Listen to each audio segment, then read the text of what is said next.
Veterans struggling with homelessness are getting some new help from an agency in downtown Boston. The New England Shelter for Homeless Veterans will provide new space for transition, a model apartment. It's a place where veterans will live together and pick up living skills before they move on to permanent housing in the community. Groups of 4 veterans will stay in the apartment for about 3 months.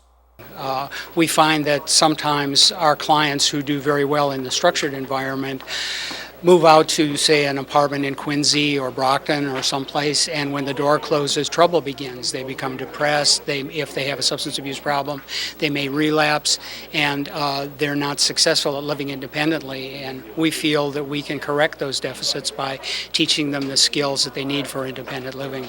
Before they leave here, they will be very confident that they can walk out that door, take the key to the new apartment, walk in, and make a big difference in their self and the community. Those who struggle with issues from combat or trauma or substance abuse after coming home need our support for them to rejoin society.